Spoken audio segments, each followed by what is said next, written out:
Hello दोस्तों, नमस्कार। स्वागत और अभिनंदन है आपका अपने चैनल यूके सक्सेस पॉइंट में। दोस्तों, उम्मीद करता हूँ आप सब बहुत अच्छे हैं, आपकी तैयारी बहुत अच्छी चल रही होगी। तो इसी तैयारी को और बेहतर करने के लिए आज की वीडियो में हम उत्तराखंड खनिज सहायक का जो पेपर हुआ था 5 मार्च 2023 को, इसे सॉल्व करेंगे। तो चलिए बिना किसी देरी के इस वीडियो की शुरुआत करते हैं और आपका ये जो पेपर है इससे आपका रिवीजन अच्छा होगा। ठीक है, तो चलिए बिना किसी देरी के इस पेपर की शुरुआत करते हैं। आज का पहला क्वेश्चन है, चंद प्रशासन के अंतर्गत दस्तूर क्या था। ठीक है, पूछा जा रहा है कि चंद प्रशासन के अंतर्गत दस्तूर क्या था। तो दस्तूर हुआ करता था नजराना। क्या होता था? नजराना। ठीक है, नजराना को दस्तूर कहा करते थे। ठीक है, तो ऑप्शन सी इस क्वेश्चन का राइट आंसर है। क्वेश्चन नंबर दूसरा है, तालेश्वर ताम्रपत्र निम्नलिखित में से उत्तराखंड के किस राजा से संबंधित है। तो तालेश्वर ताम्रपत्र की बात करें तो तालेश्वर ताम्रपत्र से हमें 5 राजाओं के नाम 5 राजाओं के नाम मिलते हैं। ठीक है, कौन कौन से हैं? विष्णुवर्मन, विषवर्मन, अग्निवर्मन, द्वितीयवर्मन और विष्णुवर्मन द्वितीय। ठीक है, और पूछा जा रहा है कि किन राजाओं से ये संबंधित है। तो ये है आपका द्वितीयवर्मन से। ठीक है, द्वितीयवर्मन से तालेश्वर ताम्रपत्र का संबंध है। ठीक है, 2 राजाओं के नाम आपको याद रखने हैं, द्वितीयवर्मन और विष्णुवर्मन द्वितीय से संबंधित है आपका तालेश्वर ताम्रपत्र। और कितने राजाओं के नाम इसमें उल्लेखित मिलते हैं? तो 5 राजाओं के नाम उल्लेखित मिलते हैं, जो कि आपको याद रखने हैं। विष्णुवर्मन, विषवर्मन, अग्निवर्मन, द्वितीयवर्मन और विष्णुवर्मन द्वितीय। ठीक है, चलिए नेक्स्ट क्वेश्चन की ओर बढ़ेंगे। ठीक है, अगला क्वेश्चन है आपका क्वेश्चन नंबर तीसरा है, निम्नलिखित में से उत्तराखंड के किस राजवंश का वर्णन हेंगसांग करते हैं। तो हेंगसांग द्वारा किया जाता है, आपको पता है, पौरव राजवंश का वर्णन। ठीक है, पौरव वंश के शासनकाल में आए थे आपके हेंगसांग, जो पौरव वंश का राजवंश का वर्णन करते हैं। तो ऑप्शन बी इस क्वेश्चन का राइट आंसर है। क्वेश्चन नंबर चौथा है, रानी कर्णावती निम्नलिखित में से किस पवार शासक की संरक्षिका थी। तो आपको पता है कि पवार शासक पृथ्वीपति शाह की संरक्षिका रही हैं। कौन? रानी कर्णावती। तो ऑप्शन डी इस क्वेश्चन का राइट आंसर है। क्वेश्चन नंबर 5 है, काशीपुर पहले किस नाम से जाना जाता था। तो काशीपुर पहले गोविशाण के नाम से जाना जाता था। ठीक है, पता है आपको कि काशीपुर का प्राचीन नाम क्या है। तो गोविशाण प्राचीन नाम है। ठीक है, याद रखेंगे। चलिए अगले क्वेश्चन की ओर चलते हैं। क्वेश्चन नंबर 6 है, उत्तराखंड का वह प्रथम राजनेता कौन था जिसे असहयोग आंदोलन के दौरान जेल भेजा गया था। तो असहयोग आंदोलन के दौरान सर्वप्रथम जेल जाने वाले राजनेता थे आपके मोहन सिंह मेहता। ठीक है, कौन थे? मोहन सिंह मेहता। तो ऑप्शन ए इस क्वेश्चन का राइट आंसर होगा। ठीक है, क्वेश्चन नंबर 7 है, हारदुधा संबंधित है। तो हारदुधा का संबंध है आपके नाग देवता से। किससे संबंधित है? ये नाग देवता से संबंध है। किसका? हारदुधा का। ठीक है, याद रखेंगे। चलिए अगले क्वेश्चन की ओर चलते हैं। अगला क्वेश्चन है, छपेली एक रूप है। ठीक है, छपेली किसका रूप है पूछा गया है? गाने का, नृत्य का, आभूषण का या पशु का। तो छपेली एक रूप माना जाता है नृत्य का। किसका रूप माना जाता है? नृत्य का रूप माना जाता है। ठीक है, चलिए अगले क्वेश्चन की ओर चलते हैं। क्वेश्चन नंबर 9 है आपका। क्वेश्चन नंबर 9 है, उत्तराखंड में कमीण का कार्य हुआ करता था। तो उत्तराखंड में कमीण का कार्य आपसे पूछा जा रहा है, क्या हुआ करता था। तो कमीण का कार्य होता था निश्चित गांव से राजस्व एकत्रित करना। ठीक है, निश्चित गांव से जो राजस्व को इकट्ठा करता था उसे कमीण कहते थे। ठीक है, चलिए ऑप्शन ए इस क्वेश्चन का राइट आंसर होगा।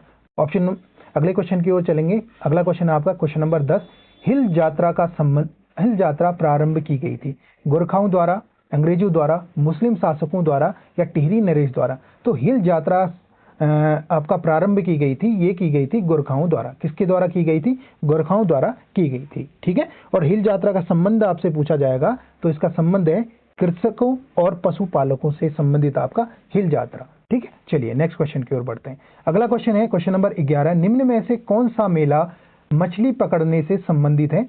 ऑप्शन है आपके गौचर मेला, देवीधुरा मेला, मोड़ मेला या माघ मेला।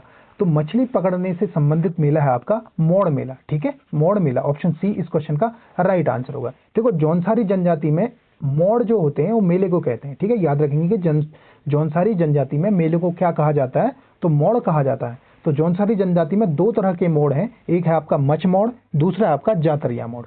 तो मछ मोड़ जो होता है इसमें तीमूर को पीसकर पाउडर बनाया जाता है, उससे यहाँ के जो पुरुष होते हैं वो मछली पकड़ने का कार्य करते हैं। ठीक है, और मछ मोड़ में आपसे पूछा जा सकता है कि सिर्फ केवल पुरुष भाग लेते हैं। ठीक है, याद रखेंगे कि मछ मोड़ मेले में केवल पुरुष द्वारा भाग लिया जाता है। ठीक है, तो ऑप्शन सी इस क्वेश्चन का राइट आंसर है कि मछली पकड़ने से संबंधित मेला कौन सा है? मोड़ मेला है।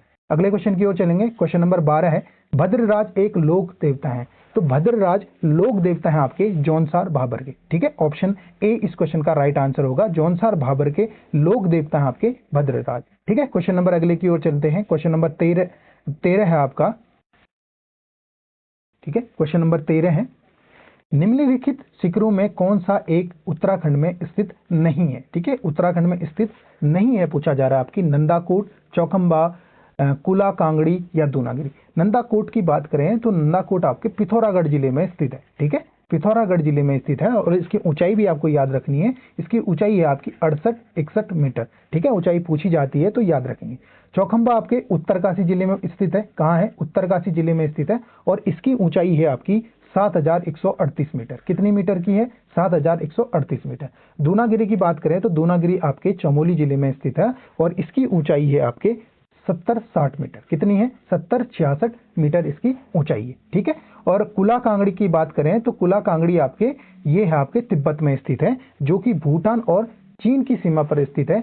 तो आपसे पूछा जा रहा है कि कौन सा उत्तराखंड में स्थित नहीं है, तो ऑप्शन सी इसका राइट आंसर हो जाएगा। ठीक है, चलिए नेक्स्ट क्वेश्चन की ओर चलते हैं। नेक्स्ट क्वेश्चन है क्वेश्चन नंबर 14 है, नौला जो स्वाभाविक रूप से होने वाला जल व्रत है, जिसे हाल ही में भारत सरकार द्वारा राष्ट्रीय महत्व के संरक्षित स्मारक के रूप में घोषित किया गया है, उत्तराखंड में निम्न में से किस स्थान पर स्थित है? तो ये है आपका सुनराकोट का नौला। ठीक है, सुनराकोट का नौला जो अल्मोड़ा जिले में स्थित है। ठीक है, ऑप्शन नंबर सी इस क्वेश्चन का राइट आंसर होगा। ठीक है, अगले क्वेश्चन की ओर चलते हैं। क्वेश्चन नंबर 15 है, जमरानी बांध निम्नलिखित में से किस जनपद में स्थित है? ऑप्शन है पिथौरागढ़, देहरादून, उधम सिंह नगर या नैनीताल। तो जमरानी बांध आपके गोला नदी पर स्थित है। कौन सी नदी है?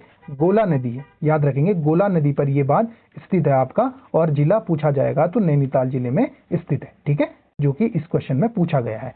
ठीक है, जमरानी बांध निम्नलिखित में से किस जनपद में स्थित है? तो नैनीताल जनपद में स्थित है। ठीक है, चलिए क्वेश्चन नंबर 16 है, निम्नलिखित झीलों में कौन चमोली जनपद में स्थित नहीं है? ठीक है, निम्नलिखित झीलों में से कौन चमोली जनपद में स्थित नहीं है आपको बताना है। चकनी ताल, लिंगा ताल, तारक ताल या गोना ताल।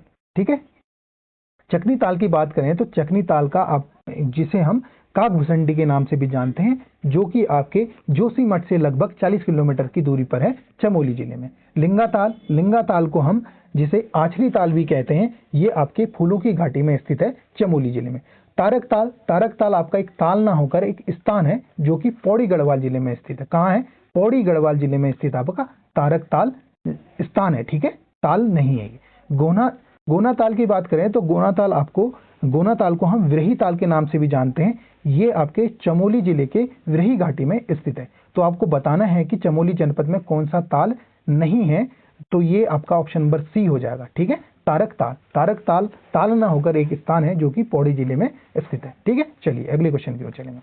अगला क्वेश्चन है आपका क्वेश्चन नंबर 17 है, निम्नलिखित में से किस जिले की साक्षरता दर 2011 की जनगणना के अनुसार सबसे कम है? तो सबसे कम साक्षरता दर वाला जिला है आपका उधम सिंह नगर। कौन सा है? उधम सिंह नगर। ऑप्शन डी इस क्वेश्चन का राइट आंसर होगा। ठीक है, और सर्वाधिक साक्षरता दर वाला जिला है आपका देहरादून। ठीक है, आपको सर्वाधिक साक्षरता दर वाले जिले याद रखने हैं कौन कौन से हैं। देखो, पहले में है दून, फिर आता है नैनीताल, ठीक है, और फिर आता है आपका चमोली। ठीक है, ये जो है सर्वाधिक साक्षरता दर वाले जिले हैं, और सबसे कम साक्षरता दर वाले जिले हैं आपके, पहले में है यूएस नगर, ठीक है, दूसरे में आता है आपका हरिद्वार, और तीसरे में आता है आपका उत्तरकाशी। ठीक है, याद रखेंगे। ठीक है, चलिए नेक्स्ट क्वेश्चन की ओर चलते हैं।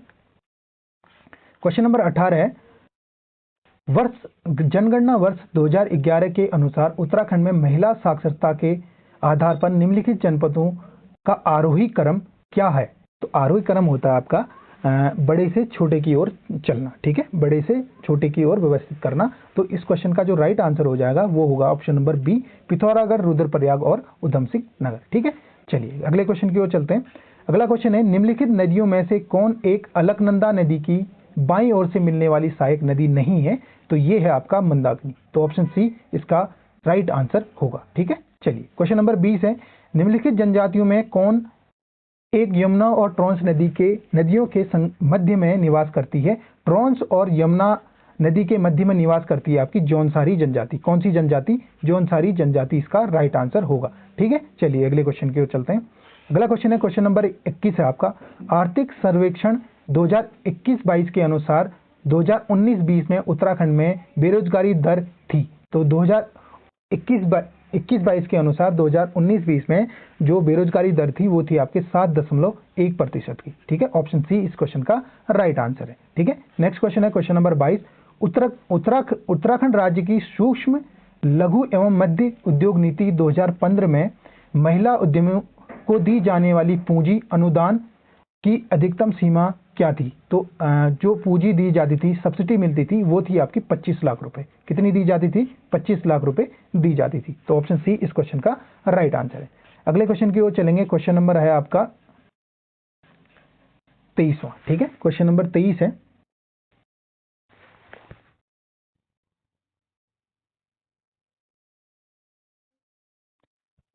क्वेश्चन नंबर 23 है आपका, मिलान करना है। एक और आपके वन्य अभ्यारण्य दे रखे हैं, दूसरे ओर जिले जनपद दे रखे हैं, इनसे मिलाना है। ठीक है, तो गोविंद राष्ट्रीय उद्यान की बात करें तो ये आपके उत्तरकाशी जिले में स्थित है। अस्कोट अभ्यारण्य आपका पिथौरागढ़ में है और विंसर अभ्यारण्य ये अल्मोड़ा जिले में स्थित है, जबकि सोना नदी वन्यजीव अभ्यारण्य आपके पौड़ी गढ़वाल जिले में स्थित है। तो इसके अकॉर्डिंग इसका राइट आंसर हो जाएगा ऑप्शन नंबर बी। ठीक है, चलिए नेक्स्ट क्वेश्चन की ओर चलते हैं।